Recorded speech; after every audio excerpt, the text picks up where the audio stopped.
Super excited that so many people wrote in and asked questions, because I think a lot of times people think that all I know about is plants and plant material. Hey, Whitney.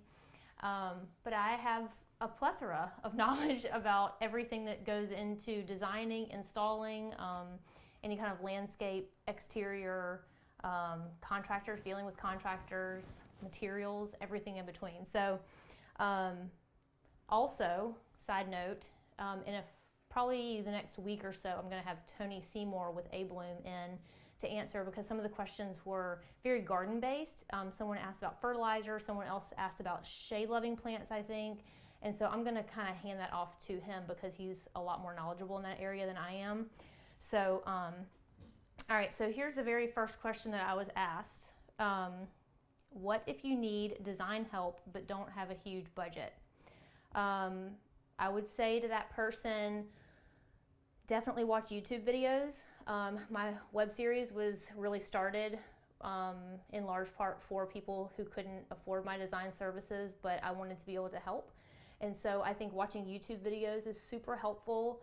And then if you can, if you're not here in Mobile, or you live in another place and you need design help, try hiring them for just a consultation. Because a lot of times just having someone who can give you a direction to go in, and not just those same thoughts that you've been having for 10 years as you've been living in your house and you can't think of any fresh ideas, just having a fresh set of eyes. You can usually get a designer who will come over for whatever their hourly rate is, or for a consultation. Hey, Julia. To be able to just give you some fresh ideas to get started. So that's where I would start. Watch your YouTube videos. I'm not sure if there's a ton of designers on YouTube giving advice. I really don't know, but of course that's what I'm there for. And then also if you can hire someone to do a consultation with you to get you going in the right direction. So that was that question.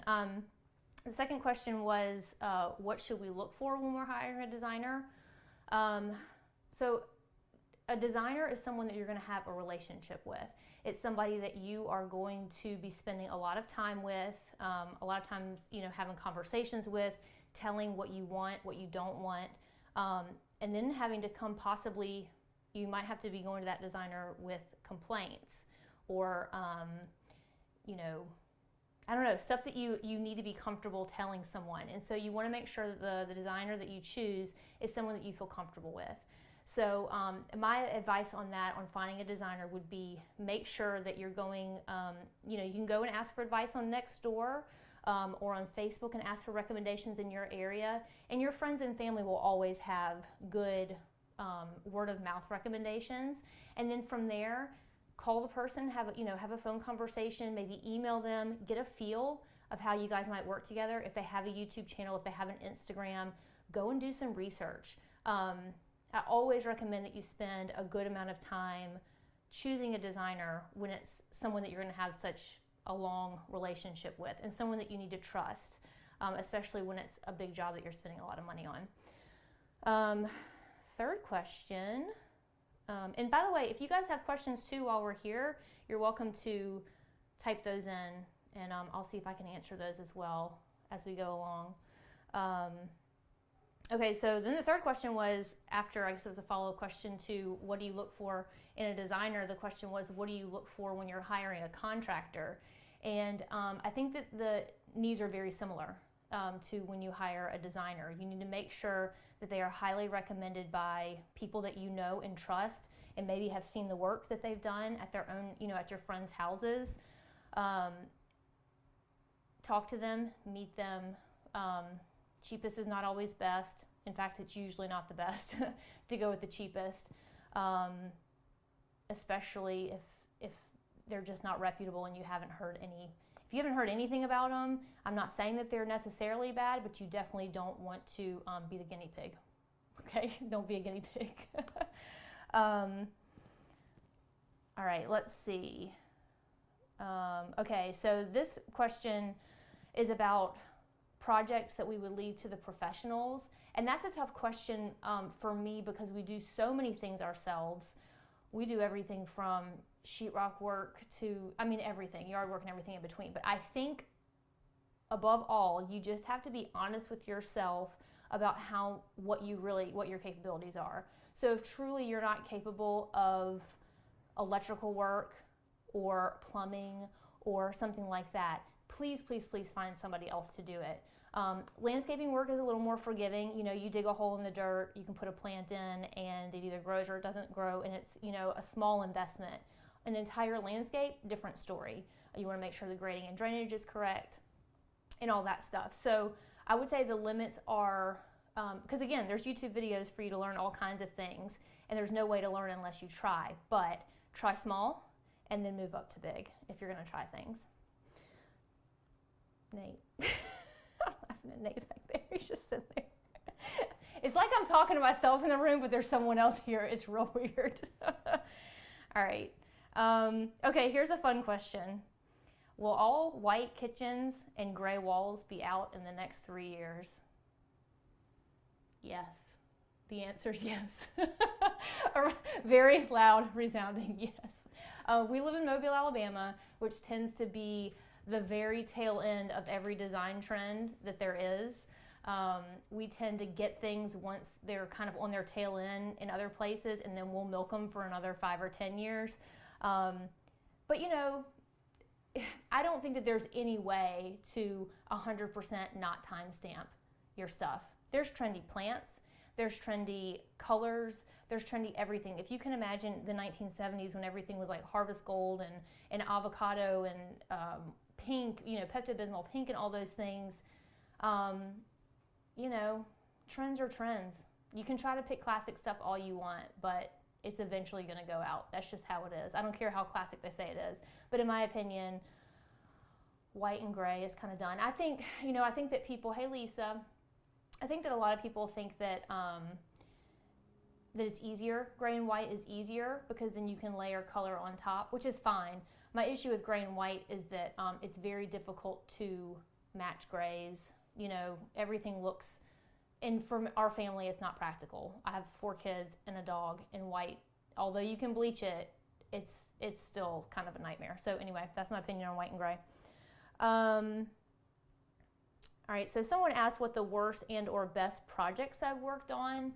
I mean, I don't want to go into specifics, but in general, I would say that the best projects and the worst projects have, to use a Gary Vee word, been predicated on the relationship between me and the contractor and the homeowner being good. And by good, I mean that the homeowner is willing to listen. We're all listening to each other and we're all communicating.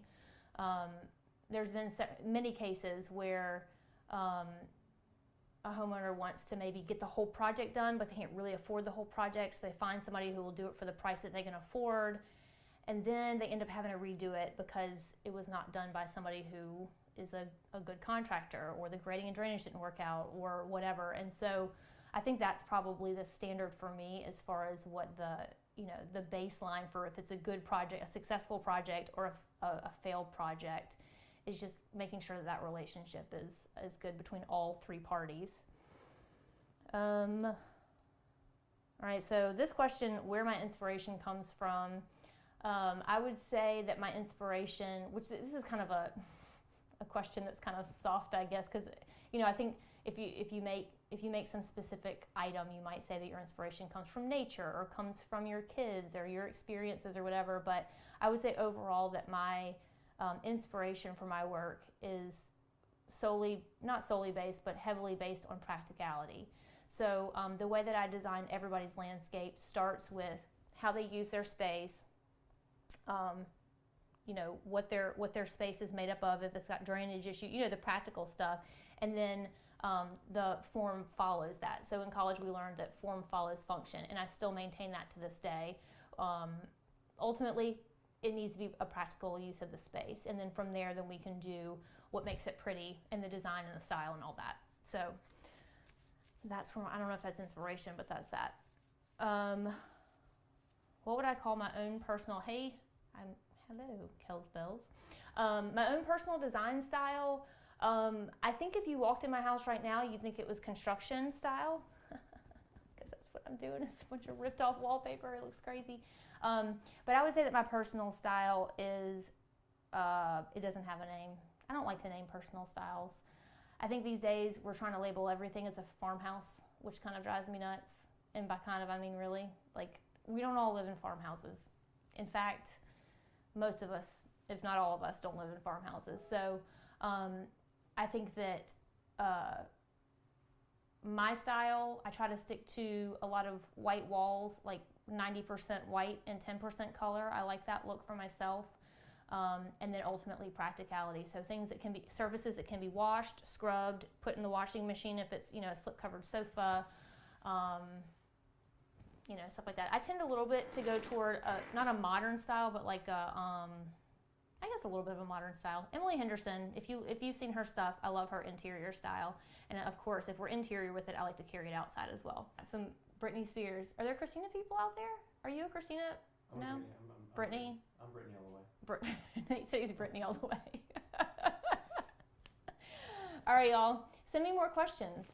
I like to answer them. Also, I know I told you guys Tony's going to be on, but then we're also going to do, there's someone else who wrote me a message about being a first-time homeowner and not knowing where to start on that project. And so we're actually going to do probably a Facebook Live with her and design it on camera so that you can see it right there. Basically do an online consultation right there with her so that you guys can see how the process works. So I'm excited about that. That'll probably be sometime next week. I don't know. We'll see. But I'll let you know when it's going to happen. And all right, guys. We'll see y'all next time. Thanks for watching.